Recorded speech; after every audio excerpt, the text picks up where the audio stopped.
بسم اللہ الرحمن الرحیم۔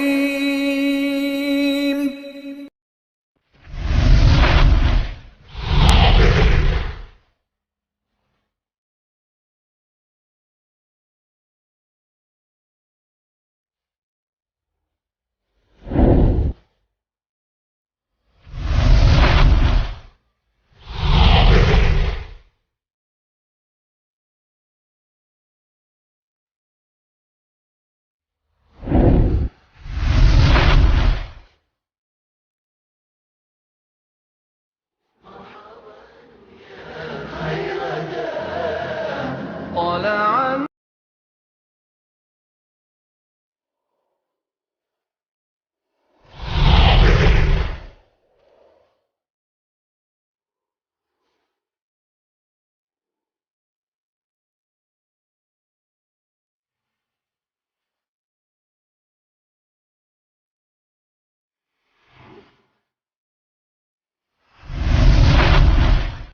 ليحق الحق ويبطل الباطل ولو كره المجرمون۔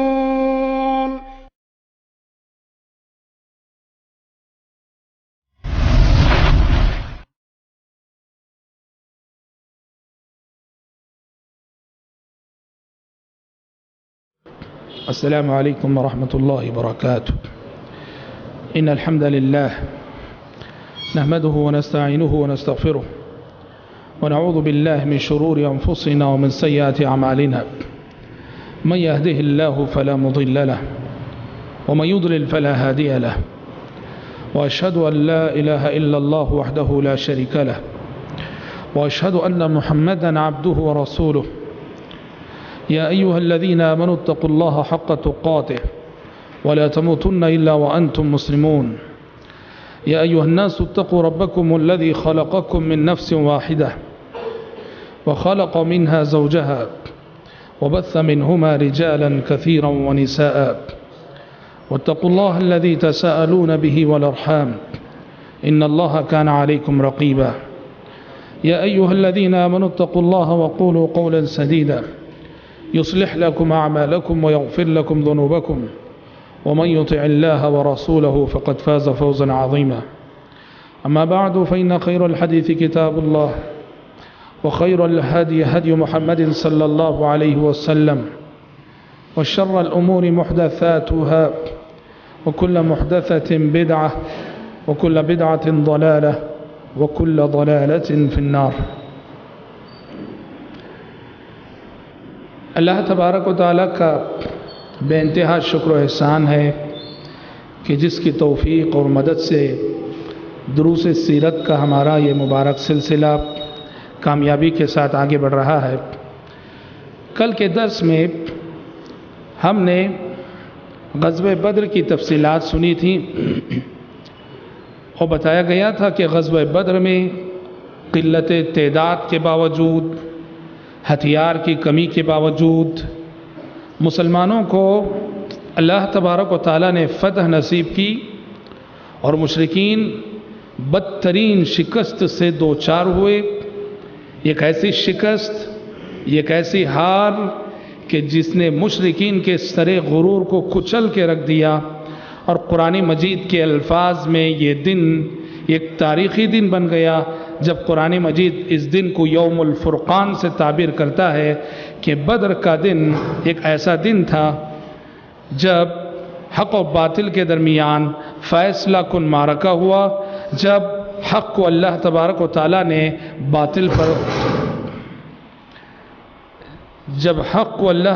تعالیٰ نے باطل پر زبردست غلبہ نصیب فرمایا۔ حضرات، بدر کی جنگ میں مسلمانوں کو جو فتح نصیب ہوئی، یہ فتح اور یہ کامیابی، اس کے پیچھے بعض اسباب تھے۔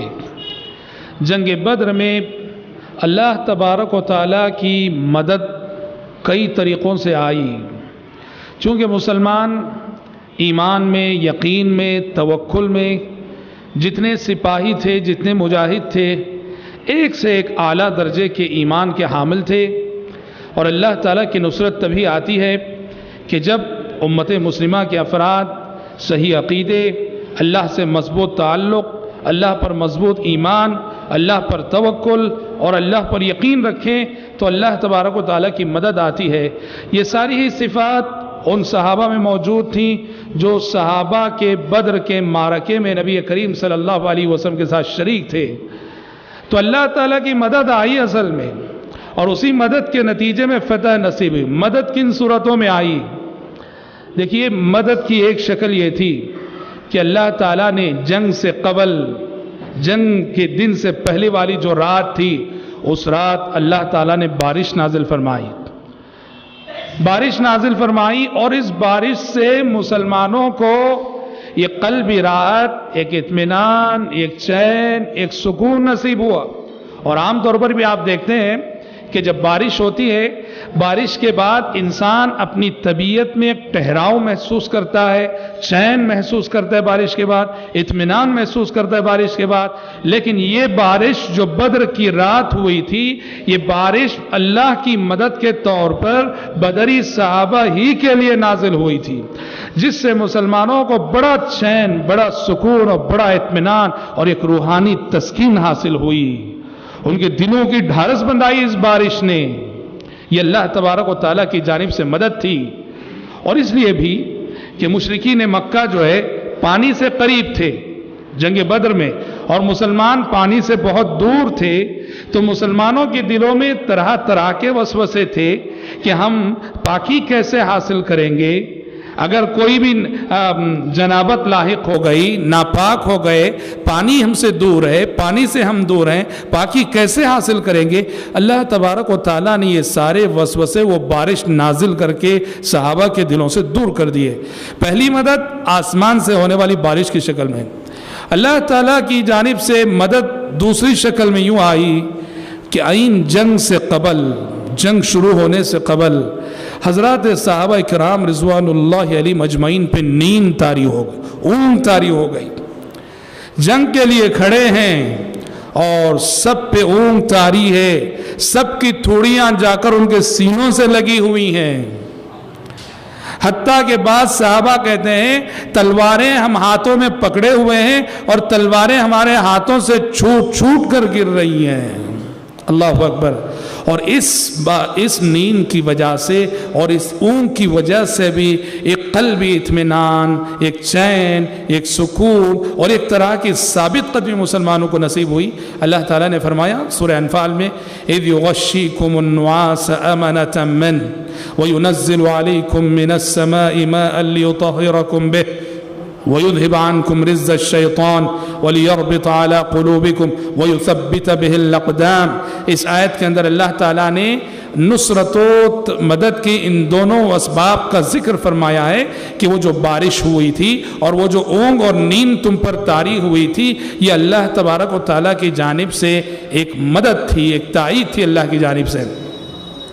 حضرات، اللہ تعالیٰ کی نصرت اور اللہ کی مدد ایک اور شکل میں بھی آئی بدر کے موقع پر، اور وہ یہ کہ مسلمان جیسا کہ بتایا گیا تعداد میں کم تھے، 313، 317، 319 جو بھی ہو، اور کفار 1000 کی تعداد میں۔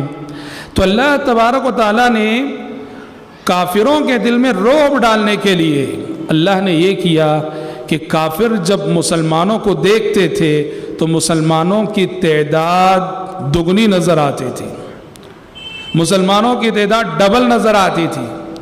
قرآن مجید نے کہا قد كان لكم آية في فئتين التقتا فئة تقاتل في سبيل الله وأخرى كافرة يرونهم مثليهم رأي العين۔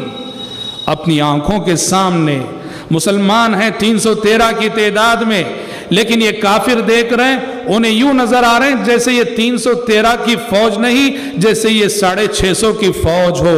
اللہ نے مسلمانوں کی تعداد کو ڈبل کر دکھایا۔ یہ اللہ کی مدد کا طریقہ ہے۔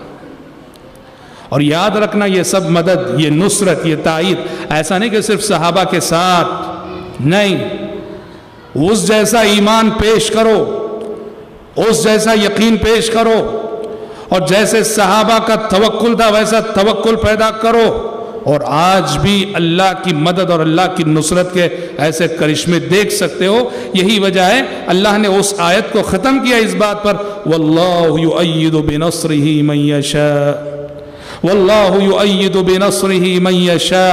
اللہ اپنے بندوں میں سے جن کی چاہتا ہے اپنی مدد کے ذریعے سے ایسی تائید کرتا ہے کہ دشمنوں کی نظروں میں فوج کو ڈبل کر دکھائے مسلمانوں کی. تو اللہ کی نصرت اللہ کی مدد ان صورتوں میں آج بھی آ سکتی ہے. شرط یہ ہے کہ بدری صحابہ کا ایمان پیدا کرو. فضائے بدر پیدا کر فرشتے تیری نصرت کو فضائے بدر پیدا کر فرشتے تیری نصرت کو اتر سکتے ہیں گردوں سے قطار اندر قطار اب بھی. اور حضرات غزوہ بدر میں اللہ کی نصرت اللہ کی مدد اور اللہ کی تائید کا سب سے بڑا مظہر اور سب سے بڑی شکل یہ تھی کہ رب العالمین نے اس جنگ میں اپنے مومن بندوں کی مدد اور تائید کے لیے آسمان سے فرشتے نازل فرمائے. جو فرشتے عملاً غزوہ بدر میں جنہوں نے حصہ لیا عملاً غزوہ بدر میں شریک ہوئے اور اس کا بیان اور اس کا مشاہدہ صحابہ نے بھی کیا اور جو کفار اس میں شریک تھے جنگ میں انہوں نے بھی کیا. ایک صحابی کہتے ہیں میں ایک کافر کے پیچھے جنگ بدر میں اس کو قتل کرنے کے لیے دوڑ رہا تھا. میں نے آواز سنی اقدم حیزوم اقدم حیزوم اے حیزوم آگے بڑھ آگے بڑھ. یہ جبریل امین کی آواز تھی جو اپنے گھوڑے سے کہہ رہے تھے. کہتے ہیں کہ میں نے ابھی اسے قتل کرنا چاہا تلوار اٹھائی تھی اور ابھی تلوار میں نے چلائی بھی نہیں. میں نے دیکھا اس کافر کا سر تن سے جدا ہو کر گرا ہوا. وہ دھڑام سے گرا اور اس کا سر تن سے جسم سے الگ ہو کر پڑ گیا. اللہ نے کہا تھا فرشتوں سے فَاضْرِبُوا فَوْقَ الْعَنَاقِ وَاضْرِبُوا مِنْهُمْ كُلَّ بَنَانٍ. اے فرشتوں اے ملائکہ غزوہ بدر میں کافروں کو گردنوں پہ مارو اور ان کے ایک ایک پور پہ مارو انگلیوں کے پور. صحابہ فرماتے ہیں غزوہ بدر میں جو 70 کافر مارے گئے ہم کیسے فرق کرتے تھے کہ ہم نے جس کافر کو مارا اور فرشتوں کے ہاتھ سے جو کافر مارا گیا انگلیوں کے پور دیکھ کے فرق کرتے تھے. جو کافر فرشتوں کے ذریعے سے مارے گئے ان کی انگلیوں کے سب کے پور کٹے ہوئے تھے. اس لیے کہ اللہ تبارک و تعالیٰ نے فرشتوں کو یہ تاکید کی تھی وَاضْرِبُوا مِنْهُمْ كُلَّ بَنَانٍ. اور ملائکہ کی شرکت کی کا ایک ثبوت یہ بھی ہے کہ جو 70 کافر قید ہو کر آئے تھے وہ 70 قیدیوں میں سے ایک قیدی نے کہا کہ کہاں ہے وہ شخص جس نے مجھے گرفتار کیا تھا, کہاں ہے وہ شخص جس نے مجھے پکڑا تھا, وہ شخص تمہیں مجھے نظر ہی نہیں آ رہا ہے. سفید ڈریس پہنا ہوا شخص جس نے کہ مجھے جنگ میں گرفتار کیا تھا وہ تو مجھے نظر ہی نہیں آ رہا تم لوگوں میں. یعنی ملائکہ نے اسے گرفتار کیا تھا. تو حضرات اللہ کی نصرت اللہ کی مدد اور اللہ کی تائید کی ایک شکل یہ تھی غزوہ بدر میں کہ عملاً آسمان سے فرشتے نازل ہوئے اور جنگ میں انہوں نے شرکت کی اور اللہ تبارک و تعالیٰ نے اس طرح اپنے مومن بندوں کی مدد کی. غزوہ بدر کے حالات میں حضرات کل جیسے ہم نے بہت ساری باتیں بتائی.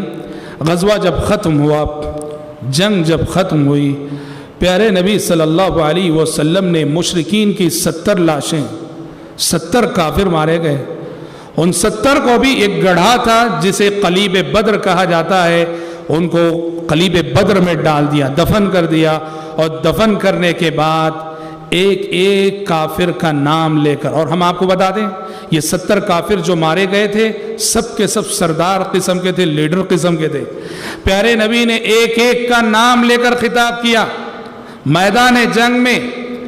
پیارے نبی نے ان کو دفن کرنے کے بعد ان پہ مٹی ڈالنے کے بعد کہا یا فلان هل وجدتم ما وعد ربكم حقا هل وجدتم ما وعد ربكم حقا.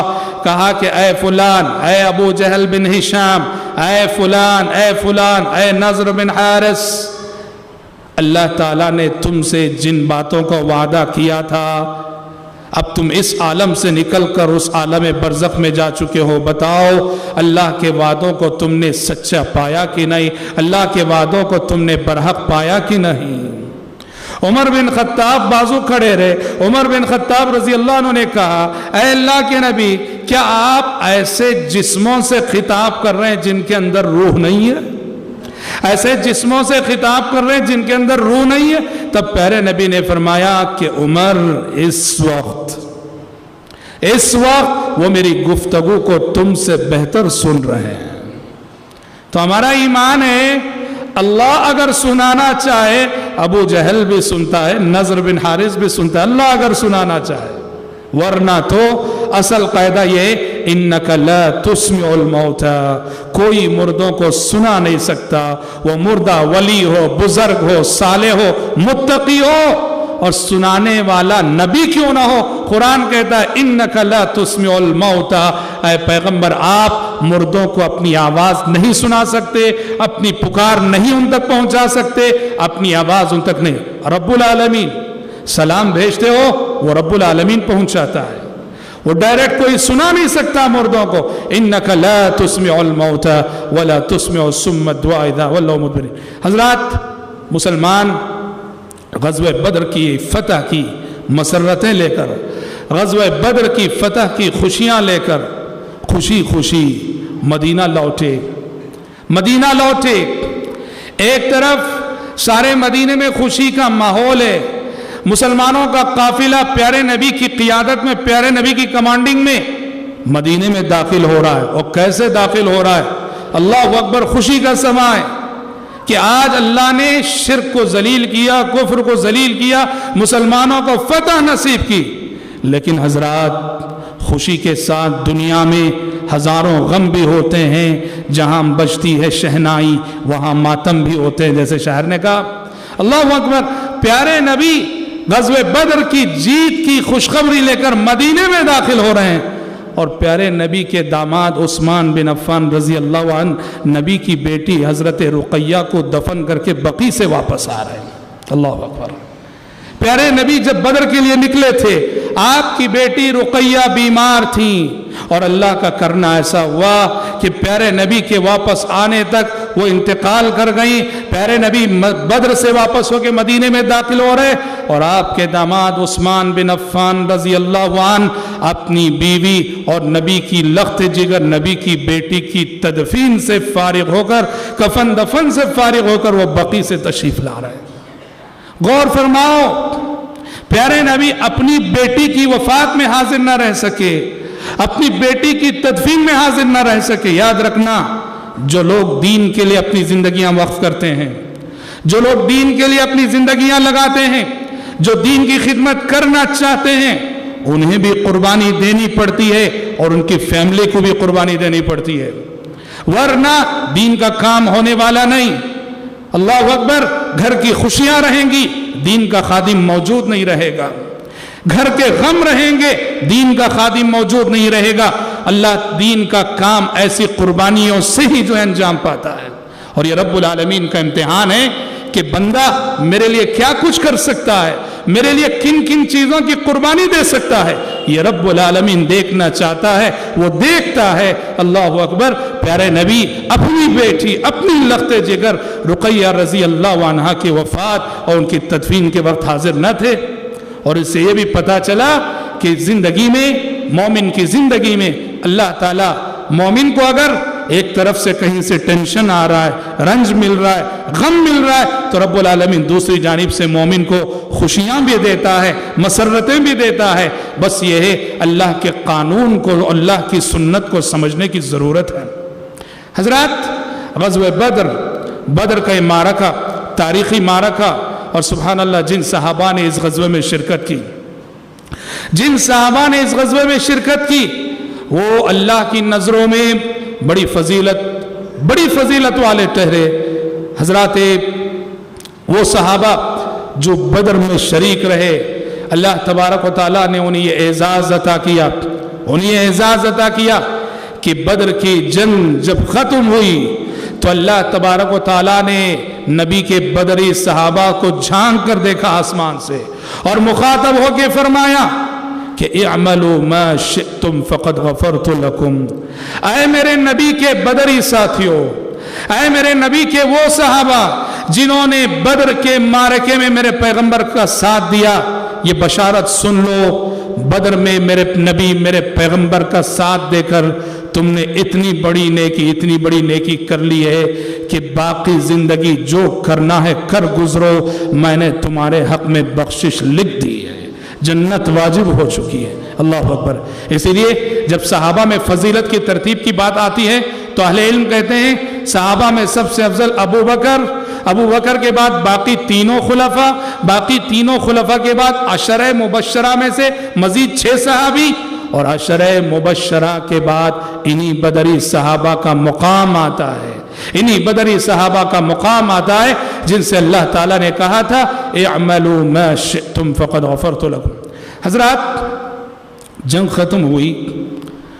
ختم ہو کر پیارے نبی صلی اللہ علیہ وسلم جب مدینہ لوٹے تو ایک مسئلہ قیدیوں کا سامنے آیا۔ 70 قیدی گرفتار ہیں، کیا کیا جائے ان قیدیوں کے ساتھ؟ پہلا موقع ہے کہ کافر گرفتار ہو کر مسلمانوں کے قبضے میں آئیں، کیا کیا جائے ان کے ساتھ؟ پیارے نبی نے مشورہ کیا کیا کیا جائے ان قیدیوں کے ساتھ، کیونکہ آسمان سے کوئی وحی نہیں آئی تھی ان کے سلسلے میں۔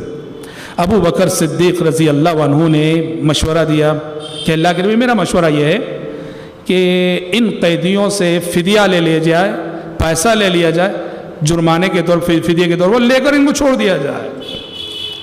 عمر بن خطاب رضی اللہ عنہ نے کہا میرا مشورہ یہ ہے کہ ہم میں سے جو ان قیدیوں کا رشتہ دار ہے وہ اپنی تلوار سے اپنے رشتہ دار کا سر قلم کرے، یہ میرا مشورہ ہے۔ نبی کریم صلی اللہ علیہ وسلم نے ابو بکر صدیق رضی اللہ عنہ کے مشورے کو قبول کیا اور ان سے فدیہ لے لیا۔ فدیہ لینے کے بعد آسمان سے وحی آئی عمر بن خطاب رضی اللہ عنہ کے فیصلے کی تائید میں کہ یہ موقع ایسا تھا، کفر کو اور کمزور کرنے کا موقع تھا، چاہیے تو یہ تھا کہ ان 70 کافروں کی گردنوں پہ تلوار چلا کے کفر کو اور کمزور کیا جاتا۔ ما كان لنبي ان يكون له اسرى حتى يسخن في الارض تريدون عرض الدنيا والله يريد الاخره والله عزيز حكيم۔ حضرات دیکھو، دونوں مشورے، ابو بکر صدیق کا مشورہ، عمر، دونوں کا مشورہ دونوں کے مزاج کی ترجمانی کرتا ہے۔ ابو بکر کے مشورے میں نرمی تھی، عمر کے مشورے میں گرمی تھی، سمجھ رہے ہیں؟ ابو بکر کا مشورہ ان کے مزاج کا آئینہ دار ہے، ابو بکر کے مزاج میں نرمی تھی۔ عمر بن خطاب کا مشورہ ان کے مزاج کا آئینہ دار ہے کہ دین کے سلسلے میں بہت سخت تھے عمر بن خطاب۔ اور یاد رکھنا، اسلام کے لیے ابو بکر کی نرمی کی بھی ضرورت ہے، عمر بن خطاب کی شدت کی بھی ضرورت ہے۔ ابو بکر کی نرمی بھی چاہیے اسلام کے لیے، عمر بن خطاب کی سختی بھی چاہیے اسلام کے لیے، رضی اللہ عنہ۔ اور ابو بکر کے مشورے کے مطابق پیارے نبی نے فدیہ لینا شروع کیا۔ قیدیوں میں خود آپ صلی اللہ علیہ وسلم کی ایک داماد بھی تھے، جی، آپ کی بیٹی زینب جو مکے میں تھی، اور ان کے شوہر ابو العاص پیارے نبی کے داماد۔ اور چونکہ بنو ہاشم جو پیارے نبی کے قبیلے کے لوگ تھے جو ایمان نہیں لائے تھے، ابو جہل ان کو بھی زبردستی کھینچ لایا تھا، نتیجے میں قیدیوں میں ان میں سے بھی بعض تھے۔ اب فدیہ یہ طے پایا کہ آزادی کے لیے فدیہ دینا، پیسہ دینا، آزاد ہونا۔ ابو العاص پیارے نبی کے داماد پیارے نبی کی قید میں ہیں۔ سارے قیدیوں کے رشتہ دار اپنے اپنے قیدیوں کو چھڑانے کے لیے رقم بھیج رہے ہیں، انتظام کر رہے ہیں، چھڑا رہے ہیں۔ اور پیارے نبی کی بیٹی زینب نے مکے سے اپنے شوہر ابو العاص کو چھڑانے کے لیے اپنا وہ ہار بھیجا، جو ہار کے ان کے نکاح اور ان کی شادی میں ان کی ماں نبی کی بیوی خدیجہ رضی اللہ عنہا نے انہیں ہدیہ کیا تھا۔ وہ ہار پیارے نبی کی خدمت میں پہنچا، ہار کو دیکھتے ہی خدیجہ رضی اللہ عنہا کی یاد آ گئی پیارے نبی کو، خدیجہ کا ہار تھا۔ آنکھوں سے آنسو چھلک پڑے، پیارے نبی رونے لگے۔ صحابہ کرام رضوان اللہ علیہ مجمعین نے کہا کہ اللہ کے نبی، ہم ابو العاص سے فدیہ نہیں لیں گے، ابو العاص سے فدیہ نہیں لیں گے، یہ ہار واپس کیجئے، ابو العاص کو ایسے ہی آزاد کریں گے۔ لیکن پیارے نبی نے فدیہ لیا، دوسری شکل میں لیا۔ کیسے لیا جانتے ہیں؟ ابو العاص سے وعدہ لیا, کہا کہ ہم تم کو آزاد کر. یاد رکھو, پوری سیرت پڑھ لو, اللہ اکبر. پیارے نبی کے اندر کہیں آپ کو یہ چیز نظر نہیں آئے گی اپنے رشتہ داروں کی جانبداری, طرفداری. جی ہاں, جیسے کسی عہدے پہ رہ کے آج میں کرتا ہوں, آپ کرتے ہیں, کسی بھی عہدے پہ رہ کر اپنے رشتہ داروں کی طرفداری. صلوات اللہ وسلام علیہ, مشکل ترین موقعوں پر آپ اپنے رشتہ داروں کو آگے بڑھاتے تھے. جنگ بدر کے سلسلے میں بتا چکا, جنگ شروع ہوئی انفرادی لڑائی سے, اور اس انفرادی لڑائی کے لیے آپ نے کس کو آگے بڑھایا؟ ایک طرف حضرت حمزہ کو آگے بڑھایا جو آپ کے چچا ہیں, ایک طرف حضرت علی کو آگے بڑھایا جو آپ کے پروردہ ہیں, آپ کی پرورش میں ہیں. خطرات کے موقع پہ آپ اپنوں کو آگے بڑھاتے تھے کہ قربانی دیں تو پہلے میرے اپنے لوگ دیں. تو ویسی ہی بات تھی, ابو العاص کو آپ نے معاف نہیں کیا. آپ صلی اللہ علیہ وسلم نے ان سے یہ وعدہ لیا, ہم تمہیں آزاد کریں گے, چھوڑیں گے, شرط یہ ہے مکہ جانے کے بعد میری بیٹی زینب کو ہجرت کی اجازت. وہ تو مومن تھی, مسلمان تھی, اور ابھی وہ حکم نہیں آیا تھا کہ یہ کافر غیر مسلمان عورت کے ساتھ شادی نہیں کر سکتا, وہ حکم ابھی نہیں آیا تھا, اس لیے زینب ان کے نکاح میں تھی. پیارے نبی نے وعدہ لیا کہ جاؤ, وعدہ کرو کہ جا کر میری بیٹی زینب کو ہجرت کا پرمیشن دو گے. انہوں نے وعدہ کیا, چھوڑا گیا انہیں, جا کر انہوں نے حضرت زینب کو چھوڑ دیا, اور زینب رضی اللہ عنہا ہجرت کر کے مدینہ آ گئی. ہجرت کر کے مدینہ آ گئی, شوہر مکے میں اور زینب رضی اللہ عنہ مدینے میں. حضرت زینب کو یقین تھا کہ میرا شوہر سمجھدار انسان ہے, وہ کبھی نہ کبھی ہدایت پائے گا, ایمان لائے گا. مدینہ آنے کے بعد شوہر گرچہ مکے میں ہے, حضرت زینب انتظار کرتی رہی کہ وہ دن آئے گا جب میرے شوہر کو ہدایت ملے گی. اور الحمدللہ ثم الحمدللہ سن 6 ہجری میں ابو العاص مسلمان ہو کر مکہ سے مدینہ آ گئے.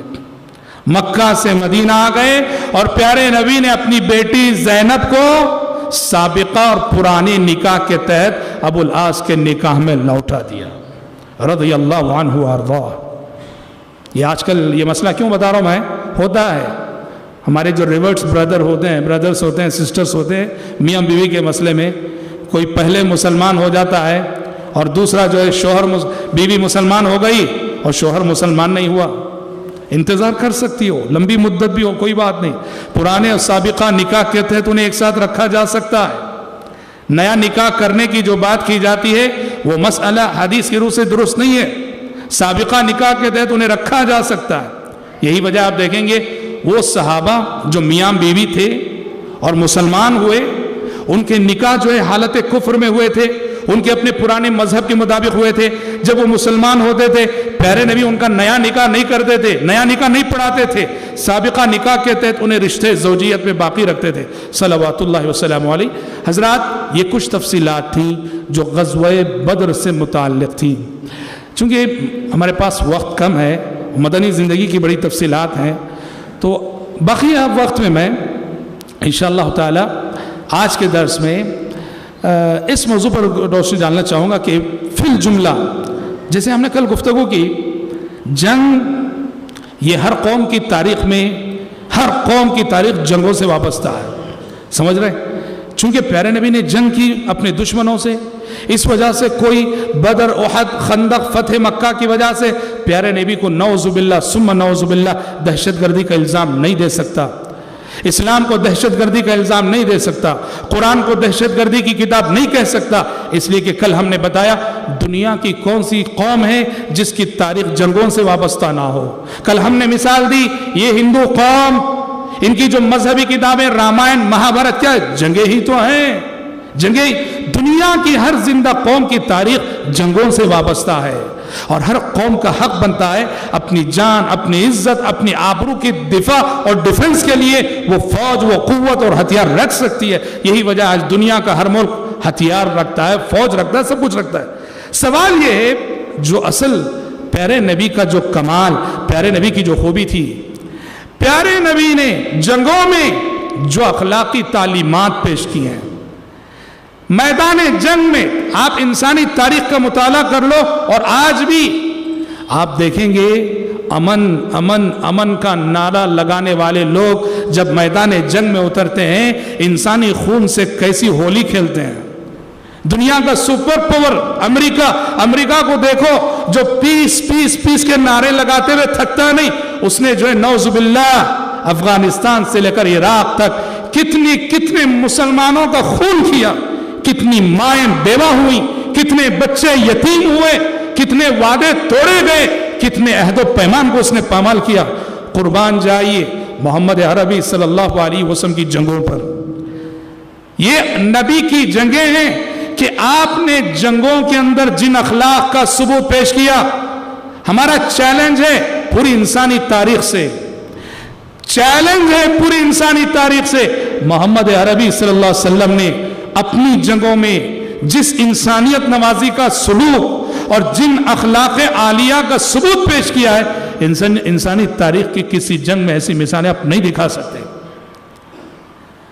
آپ کی جنگیں بھی رحم و کرم والی جنگیں تھیں۔ ہم انشاءاللہ اپنی آنے والی اس میں جب صلح حدیبیہ پہ گفتگو کریں گے، صلح حدیبیہ وہاں ہم بتائیں گے انشاءاللہ تعالی۔ جب ہم فتح مکہ پہ گفتگو کریں گے وہاں ہم بتائیں گے ایک نبی کی جنگ کیسی ہوتی ہے، ایک نبی کی فتح کیسی ہوتی ہے۔ پھر جملہ آئیے آج یہ دیکھتے چلتے ہیں چند ایسی اخلاقی تعلیمات اور ایسے اخلاقی مظاہر جو پیارے نبی کی جنگوں میں نظر آتے ہیں۔ دیکھو پیارے نبی نے میدان جنگ میں جن اعلیٰ اخلاق کا ثبوت دیا اس میں سے ایک یہ بھی تھا کہ آپ نے تلواروں کے زیر سایہ بھی انسانوں پر رحم کرنا سکھایا، دنیا والوں کو۔ جب تلواروں سے خون کے خطرے ٹپک رہے ہوں، پیارے نبی نے تلواروں کے زیر سایہ انسانوں پہ کیسے رحم کیا جاتا ہے، انسانیت کو چیز آپ نے سکھائی۔ کیسے؟ جب آپ صلی اللہ علیہ وسلم نے بدر کی جنگ شروع ہونے والی ہے، بدر کی جنگ شروع ہونے سے پہلے پیارے نبی نے صحابہ کو ایک تعلیم دی، ایک بات بتائی۔ کیا کہا اے میرے ساتھیوں سن لو، اگر تم میں سے کسی کی تلوار کی زد میں ابو البختری بن ہشام اگر آ جائے اس کو مارنا مت، اس کو قتل نہ کرنا۔ کیوں؟ اللہ اکبر۔ ابو البختری بن ہشام مکے میں اس نے مسلمانوں پر ایک احسان کیا تھا، جیسا کہ ہم سنا ہے سماجی بیکاٹ جو ہوا تھا، اس سماجی بیکاٹ کو جن 4-5 کافروں نے اٹھ کر ختم کیا تھا اس میں سے ایک ابو البختری بن ہشام بھی تھا۔ پیارے نبی نے اس کے احسان کا بدلہ دینا چاہا۔ یہ وہ کافر ہے آج گرچہ لڑنے آیا ہے ہمارے ساتھ لیکن اس کے احسان کا بدلہ ہمیں چکانا ہے۔ لوگوں اگر ابو البختری بن ہشام تم میں سے کسی کی تلوار کی زد میں آئے ہرگز اسے نہ مارنا۔ صحابہ کہتے ہیں ابو البختری بن ہشام ہماری تلواروں کی زد پہ کئی بار آیا پر ہم نے پیارے نبی کی اس تعلیم کو مد نظر رکھتے ہوئے اس کو مارا نہیں، اس کو چھیڑا نہیں۔ پیارے نبی نے تاریخ میں پہلی مرتبہ یہ اخلاق دنیا والوں کو سکھائے کہ جس کا احسان تم نے اٹھایا ہے وہ میدان جنگ میں بھی ملے تو اس کے احسان کا بدلہ دینے کی کوشش کرو۔ اور سبحان اللہ جب 70 کافر قید ہو کر آئے تھے آپ کی گرفت میں تو ہم بتا چکے ہیں اس سے پہلے آپ نے اس وقت مطعم بن عدی کو یاد کیا تھا۔ 70 کافر آپ کی گرفت میں آپ کی قید میں ہیں، آپ نے مطعم بن عدی ایک کافر سردار، چونکہ اس نے پیارے نبی کو 2 موقع سے ساتھ دیا تھا، سماجی بیکاٹ جو مکے میں ہوا تھا اس کو ختم کرنے میں اور طائف سے واپسی کے موقع پر پیارے نبی کو اس نے پناہ دی تھی اور آپ اس کی پناہ میں مکے میں داخل ہوئے تھے اور اللہ مقدر کہ غزوہ بدر تک مطعم بن عدی کی وفات ہو چکی تھی حالت کفر میں۔ 70 کافر آپ کی قید میں تھے، اس وقت پیارے نبی نے مطعم بن عدی یہ کافر سردار کو یاد کیا اور یاد کر کے فرمایا تھا لو كان المطعم ابن عدی حیا ثم كلمني في هؤلاء النتنا لاعتقتهم له۔ اگر آج مطعم بن عدی زندہ ہوتا اور وہ آ کر میرے پاس ان 70 قیدیوں کی سفارش میں ایک جملہ کہہ دیا ہوتا، اس کی ایک سفارش پہ میں ان 70 قیدیوں کو بلا معاوضہ آزاد کر دیا ہوتا۔ کتنی بڑی بات ہے، کیسے اخلاق ہیں۔ پیارے نبی نے سکھایا احسان احسان ہوتا ہے، وہ کافر کا ہو، وہ یہودی کا ہو، وہ کرسچن کا ہو، احسان احسان ہوتا ہے، احسان کا بدلہ چکاؤ بھلے سے وہ میدان جنگ میں بھی کیوں نہ ہو۔ حضرات جن اخلاقی تعلیمات پر پیارے نبی نے جنگوں کو استوار کیا اس میں سے ایک اخلاقی تعلیم یہ بھی ہے کہ پیارے نبی نے جنگوں میں وعدوں کو نبھانے اور عہد و پیمان کو پورا کرنے کے سلسلے میں ایسی ایک نادر مثال قائم کی. دیکھو غزوہ بدر کے واقعات میں سے ایک واقعہ ہے. حذیفہ بن یمان رضی اللہ عنہ، جیسے ہم بتائے اللہ کے نبی مدینے سے جو نکلے تھے لڑنے کے لیے نہیں نکلے تھے، وہ تو ابو سفیان کے قافلے کا پیچھا کرنے کے لیے نکلے تھے. اس لیے بعض صحابہ دیر سے نکلے مدینے سے. اس میں سے حذیفہ بن یمان رضی اللہ عنہ اور ان کے والد، ان کو معلوم ہوا کہ ابو سفیان کا قافلہ جا چکا اور اب جنگ کا موقع ہے، مسلمان اور کافر آمنے سامنے ہیں. حذیفہ بن یمان اپنے باپ کے ساتھ جنگ میں شریک ہونے کے لیے آئے. راستے کا انتخاب غلط کیا. وہ مسلمانوں کی فوج تک پہنچنے کے بجائے اس راستے سے آئے کہ جہاں وہ کافروں کے جاسوسوں کے ہاتھوں گرفتار ہو گئے. ابو جہل کے جاسوس گرفتار کر لیے، دونوں کو گرفتار کر کے ابو جہل کے پاس لے گئے، حذیفہ بن یمان ان کے والد کو. حذیفہ کہتے ہیں جان بچانی تھی، ہم نے جھوٹ کہا. ابو جہل نے پوچھا کہاں جا رہے تھے، کہاں سے آ رہے تھے؟ ہم نے کہا بزنس کے سلسلے میں گئے تھے، تجارت کے سلسلے میں واپس جا رہے تھے مدینہ. کہا کہ سچ کہو. ہم نے کہا کہ سچ کہہ رہے ہیں، بزنس کے سلسلے میں آئے تھے. ابو جہل نے کہا وہ تمہاری فوج میں شامل ہونے تو نہیں جا رہے تھے؟ انہوں نے کہا نہیں، ہم کو تو کچھ خبر ہی نہیں فوج کی. کون سی فوج؟ ابو جہل کو یقین ہو گیا کہ شاید یہ بزنس کے سلسلے میں آئے ہوئے تھے. ابو جہل نے وعدہ لے کر کہا کہ وعدہ کرو اگر میں چھوڑوں گا سیدھا مدینہ جاؤ گے، فوج میں شامل نہیں ہوگے. دونوں نے وعدہ کیا. ابو جہل نے چھوڑ دیا یہ سمجھ کر کے یہ بزنس کے لیے آئے ہوئے لوگ ہیں. چھوٹے ہی سیدھے گئے پیارے نبی کے پاس. وہ نکلے ہی تھے فوج میں شامل ہونے کے لیے، جنگ میں شریک ہونے کے لیے. جا کے دونوں نے کہا اے اللہ کے نبی، اللہ کا کرم ہوا، ابو جہل کے ہاتھوں گرفتار ہو گئے تھے، آپ کے ساتھ جنگ میں شریک ہونے کے لیے آئے، ابو جہل کے ہاتھوں گرفتار ہو گئے، جھوٹ بول کر ہم نے جان بچائی ہے. اے اللہ کے نبی، اس نے یہ وعدہ لے کر ہمیں چھوڑا ہے کہ سیدھا مدینہ واپس جاؤ گے، ہم کو تو لڑنا ہے اس لیے ہم آپ کے پاس آئے. پیارے نبی نے کہا وعدہ کر چکے ہو؟ کہا کہ بالکل وعدہ کر چکے ہیں. کہا کہ تب تو مدینہ واپس وعدہ کیا، وعدے کو پورا کرو، وعدے کو نبھاؤ، اپنے وعدے کو پورا کرو اور مدینہ واپس چلے جاؤ. حذیفہ نے کہا اللہ کے نبی، ہم مدینے سے آئے ہی آپ کے ساتھ شریک ہونے کے لیے. کہا کہ نہیں، جاؤ، اللہ ان کے خلاف ہماری مدد کرے گا، وعدہ کیا ہے تو وعدے کو نبھاؤ. پیارے نبی نے دونوں کو مدینہ واپس کر دیا. اللہ کی قسم، انسانی تاریخ میں آپ ایسے اعلیٰ اخلاق کی کوئی مثال نہیں دکھا سکتے. دشمن سے کیا ہوا وعدہ جو میدان جنگ میں، ابو جہل سے کیا ہوا وعدہ، اور پیارے نبی اس کو نبھا رہے ہیں. اللہ اکبر. وہ بھی کیسے حالات میں، جب ایک طرف دشمن 1000 کی تعداد میں ہے، مسلمان 313 317 319 کی تعداد میں. سوچو ایسے موقع پہ 2 سپاہیوں کا اضافہ بھی کتنی بڑی طاقت ہے. لیکن یاد رکھنا یہ امت ہمیشہ جنگ لڑتی ہے ایمان کی بنیاد پر، اخلاق کی بنیاد پر، اور اس امت نے تاریخ میں جتنی جنگیں جیتی ہیں وہ ہتھیار کی بنیاد پر نہیں، وہ ایمان کی بنیاد پر، وہ اعلیٰ اخلاق کی بنیاد پر جیتی ہیں. تو پیارے نبی نے انہیں واپس کر دیا. حضرات انہی اخلاقی تعلیمات میں سے آپ صلی اللہ علیہ وسلم جب فوج کو روانہ کرتے تھے آپ فرماتے تھے، نصیحت کرتے تھے، لا تغلوا ولا تغدروا ولا تقتلوا ولیدا. کہا کہ مال غنیمت میں سے چرانا مت، کسی کو دھوکہ دینا مت، بچوں کو مارنا مت. کافروں کے بچے مارو مت، بچوں کا کیا قصور ہے.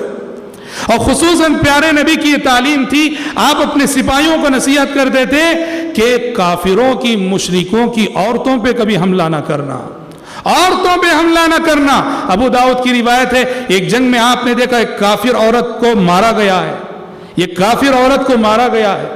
پیارے نبی کا غصہ چہرے سے سرخ ہو گیا. آپ نے کہا کس نے اس کو قتل کیا؟ ما کانت هذه لتقاتل. اسلام نے جو جنگیں لڑی ہیں، جنگ کا جو تصور پیش کیا حضرات، وہ ایسا تصور ہے جو انصاف پر مبنی ہے. اسلام بے گناہ سزا نہیں دیتا ہے، وہ کافر ہو، وہ یہودی ہو، وہ کرسچن ہو، اسلام معصوموں کا خون نہیں بہاتا ہے. ایسے دھماکے، ایسے بم بلاسٹ جس میں بے گناہ مرتے ہیں، معصوم مرتے ہیں، عورتیں جاتی ہیں، جی بچے جاتے ہیں، اور بے گناہ پبلک مرتی ہے، واللہ اس کا نام کبھی جہاد ہو نہیں سکتا. یہ نہ جہاد ہے اور نہ اس کو جہاد کا نام دیا جا سکتا ہے. پیارے نبی نے کہا بچوں کو مارو مت، بوڑھوں کو مارو مت، اور عورتوں کو مارو مت۔ غزوہ احد کا واقعہ ہے۔ غزوہ احد میں پیارے، چونکہ جیسے کہ ہم انشاءاللہ سنیں گے غزوہ احد کی تفصیلات، پیارے نبی نے جنگوں میں ایک طریقہ ہوتا ہے جنگ سے پہلے سپاہیوں کو جوش دلانا، جنگ سے پہلے سپاہیوں کو جوش دلانا ایک طریقہ ہوتا ہے جنگ کا۔ پیارے نبی نے اپنی تلوار نکالی جنگ شروع ہونے سے پہلے غزوہ احد میں، آپ نے کہا من یأخذ منی هذا السیف، کون ہے جو آج مجھ سے میری یہ تلوار لے اور لڑے؟ کئی صحابہ کے ہاتھ اڑ گئے، سب نے کہا میں۔ جی پیارے نبی نے پھر سوال کیا کون ہے جو میری اس تلوار کو آج لے اور لڑے؟ کئی صحابہ کے ہاتھ اڑ گئے، سب نے کہا ہم۔ جب دیکھا کہ تلوار ایک ہے، مانگنے والے کئی ہیں، آپ نے تیسری مرتبہ ایک شرط کا اضافہ کیا، آپ نے کہا من یأخذ منی هذا السیف بحقہ، کون ہے جو آج مجھ سے میری تلوار لے اور اس کا حق بھی ادا کرے، اس کا حق بھی ادا۔ اور یہاں سب کے ہاتھ، بہت بڑی بات تھی حق ادا کرنا، یہاں صرف ایک ہاتھ اٹھا صحابی رسول ابو دجانہ رضی اللہ عنہ، انہوں نے کہا اللہ کے نبی میں لوں گا آپ کی تلوار اور میں اس کا حق ادا کروں گا۔ تلوار لے لی اور اپنے پیشانی پہ لال کپڑا باندھ لیا، سرخ پٹی باندھ لی، مشرکین کی فوجیں کھڑی ہیں، مشرکین کی فوجوں کے سامنے سینہ تان کر اکڑ کر چلنے لگے۔ پیارے نبی نے ان کی چال کو دیکھ کے کہا انہا لمشیۃ یبغضها اللہ الا فی ھذا المکان، آپ نے کہا یہ ایسی چال ہے تکبر کی جو اللہ کو ناپسند ہے، مگر اس مقام پر یہ چال اللہ کو بے حد پسند ہے، اس مقام پر یہ چال اللہ کو بے حد پسند ہے۔ ابو دجانہ بڑے جوش میں تھے اور تلوار لے کر مشرکین کی صفوں میں گھس گئے۔ وہ کہتے ہیں میں نے دیکھا مشرکین کی صفوں میں ایک انسان اپنے ساتھیوں کو لڑائی پہ اکسا رہا ہے، ابھار رہا ہے، لڑو آگے بڑھو۔ میں نے کہا کہ اسے پہلے مارنا چاہیے۔ ابو دجانہ کہتے ہیں میں آگے بڑھا، اس کے قریب پہنچ گیا، تلوار اٹھا لی اور چلنے کی دیر تھی، دیکھتا ہوں کیا ہے کہ وہ ایک عورت ہے، ہندا تھی، وہ ایک عورت ہے۔ فرماتے ہیں فَأَكْرَمْتُ السَّيْفَ رَسُولِ اللَّهِ صلی اللہ علیہ وسلم مِنْ أَنْ أَقْتُلَ بِهِ امْرَأَةً، میں نے اللہ کے نبی کی تلوار کے شان کے خلاف سمجھا کہ آپ کی تلوار سے ایک عورت کا قتل کروں میں۔ آپ جیسے بہادر انسان، آپ کی تلوار کی شان کے خلاف ہے یہ بات کہ آپ کی تلوار سے ایک عورت ماری جائے۔ سوچو صحابہ کو اپنے جذبات پہ ایسے موقعوں پر بھی کتنا کنٹرول تھا اور صحابہ نے کتنا لحاظ رکھا پیارے نبی کی تعلیمات کا۔ تو شریعت کی تعلیم تھی جگہوں میں بچوں کو نہ مارا جائے، عورتوں کو نہ مارا جائے، بوڑھوں کو۔ اور حضرت ابوبکر کی اس میں دیکھیں گے آپ، ابو بکر نے جب فوجیں روانہ کی تو کہا ان کے وہ پجاری، وہ راہب جو چرچوں میں مندروں میں رہتے ہیں ان سے بھی چھیڑ چھاڑ نہ کرو، ان کو ان کی حالت پہ چھوڑو۔ کہ ہم بتا چکے اسلام کا قاعدہ یہ ہے، اسلام یہ نہیں کہتا کہ سارے کافروں سے لڑو، اسلام یہ کہتا ہے لا ینہاکم اللہ عن الذین لم یقاتلوکم فی الدین ولم یخرجوکم من دیارکم ان تبروہم وتقسطوا الیہم، جو کافر تمہارے ساتھ حسن سلوک کرتے ہیں، جو کافر تمہیں تمہاری زمین سے نکالتے نہیں، ان کے ساتھ حسن سلوک کرو، ان کے ساتھ انصاف کرو۔ ان کے ساتھ حسن سلوک کرنے سے اللہ روکتا نہیں، ان کے ساتھ انصاف کرنے سے اللہ تعالیٰ روکتا نہیں۔ حضرات نبی کریم صلی اللہ علیہ وسلم کی جنگوں کا ایک اخلاقی پہلو یہ بھی تھا کہ آپ صلی اللہ علیہ وسلم جنگ کے بعد جہاں اپنے شہداء کو دفن کرتے تھے وہیں پیارے نبی صلی اللہ علیہ وسلم اپنے دشمنوں کی لاشوں کو بھی دفن کرتے تھے صلوات اللہ وسلم علیہ۔ انسان ہے جی، انسانیت کے احترام کا یہ تصور آپ نے دیا۔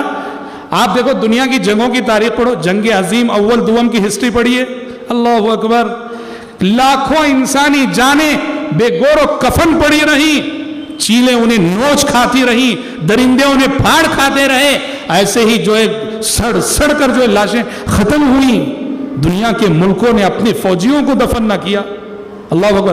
پیارے نبی کی سنت تھی، پیارے نبی جب جنگ سے فارغ ہوتے تھے شہیدوں کو دفن کرنے کے ساتھ ساتھ دشمنوں کو بھی دفن کیا کرتے تھے۔ چنانچہ ابھی ہم نے بتایا بدر کی جنگ جب ختم ہوئی تو ایک گڑھا تھا بدر میں جسے قلیب بدر کہا جاتا تھا، 70 کافروں کی لاشوں کو اس گڑھے میں ڈالا اور ان پر مٹی ڈالی، اور اس طرح آپ نے انسانیت کے احترام کا ایک سبق رہتی دنیا کو پڑھایا۔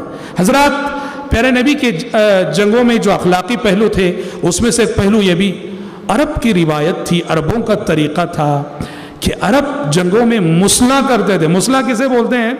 عربوں کی روایت تھی، دشمنی مٹھانے کا ایک طریقہ تھا۔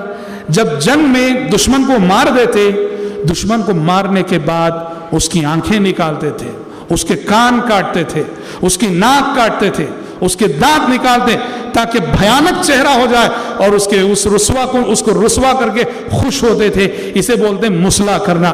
پیارے نبی صلوات اللہ وسلام علیہ، آپ صلی اللہ علیہ وسلم نے سب سے پہلے عرب سے اس روایت کو ختم کیا۔ عمران بن حسین رضی اللہ عنہ فرماتے ہیں کہ پیارے نبی جب بھی خطبہ دیتے ہمیں صدقہ و خیرات پہ ابھارتے اور جنگوں میں مسلح کرنے سے روکتے کہ دشمن کی لاش کے ساتھ کھلواڑ نہ کرو، آنکھیں نکالنا، کان کاٹنا، ناک کاٹنا، چہروں کو مس کرنا، ایسا مت کرو۔ مسلح کرنے سے پیارے نبی صلی اللہ علیہ وسلم منع کرتے تھے۔ اور حضرات، آخری بات، ایک واقعہ جو پیارے نبی کے جنگوں میں جو اعلیٰ اخلاق تھے اس کی ایک بہترین مثال ہے وہ واقعہ، اور واقعہ آپ نے سنا بھی ہوگا۔ وہ واقعہ سنا کر میں اپنی گفتگو ختم کرتا ہوں، جسے ہم سمجھ سکتے ہیں کہ صلوات اللہ وسلم علیہ آپ نے میدان جنگ میں ان اخلاق کا ثبوت دشمنوں کے ساتھ دیا ہے کہ جن اخلاق کا ثبوت آج ہم دوستوں کے ساتھ بھی نہیں دے پا رہے۔ کیا واقعہ؟ بخاری کی حدیث ہے۔ صحابہ کہتے ہیں ایک سفر میں ہم نبی کریم صلی اللہ علیہ وسلم کے ساتھ تھے، سینکڑوں کی تعداد میں صحابہ ہیں، پانی ختم ہو گیا، پانی نہیں ہے، نہ پینے کے لیے، نہ نہانے کے لیے، نہ دھونے کے لیے، پانی ختم ہو گیا۔ فرماتے ہیں پیارے نبی نے پانی کی تلاش میں 2 انسان بھیجے، 2 صحابہ، پانی تلاش کر کے لاؤ۔ گئے، پانی تو نہیں ملا۔ ایک مشرک عورت، کافر عورت، سمجھ رہے، 2 پانی کے مشکیزیں بھرے ہوئے اپنے اونٹ پر رکھ کے لے جا رہی تھی۔ صحابہ اسی عورت کو پکڑ لائے، اسی عورت کو پکڑ لائے۔ پیارے نبی صلی اللہ علیہ وسلم نے اس کے پانی میں جو اپنا ہاتھ رکھا، اور آپ کے دستے مبارک سے جیسے آپ نے ہاتھ رکھا، آپ کی انگلیوں کے درمیان سے پانی کے چشمے معجزانہ طور پر ابلنے لگے۔ پیارے نبی نے صحابہ سے کہا جس کی جو ضرورت ہے پوری کر لو، پانی ابل رہا ہے، چشمے ابل رہے ہیں، جس کو پینا تھا پی لیا، جس کو نہانا تھا نہا لیا، جس کو دھونا تھا دھو لیا، جس کو اسٹور کرنا تھا اسٹور کر لیا۔ اور حدیث کے راوی کہتے ہیں اس عورت کے پانی میں ایک قطرہ کمی نہ ہوئی۔ عہد نبوت میں یہ معجزہ کئی بار پیش آیا ہے کہ وقت ضرورت دودھ زیاد ہو جائے، وقت ضرورت کھانا زیاد ہو جائے، غذا زیاد ہو جائے، وقت ضرورت پانی زیاد ہو جائے۔ پیارے نبی نے کہا کہ سب کی ضرورتیں پوری ہو گئی، پھر بھی صحابہ سے کہا اس عورت کو اس کی اجرت دے دو، اس کا پانی تو کچھ کم نہیں ہوا تھا، بیچاری جا رہی تھی، پکڑ کے لایا گیا اس کو، اس کی اجرت دے دو۔ اس کو جو ہے کسی نے کھجور، کسی نے ستو کا آٹا، کسی نے کپڑے، جو کچھ تھا وہ دے دیا۔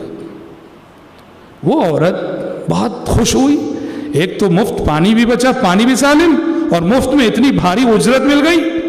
اپنی قوم اور اپنے قبیلے کے پاس گئی، جا کے کہنے لگی جئتکم من عند اسحر الناس، جئتکم من عند اسحر الناس، لوگو میں تمہارے پاس ایک بہت بڑے جادوگر کے پاس سے ہو کے آ رہی ہوں۔ اس نے وہ جو پانی ابلا اس کو جادو سمجھا۔ اصل واقعہ کیا ہے؟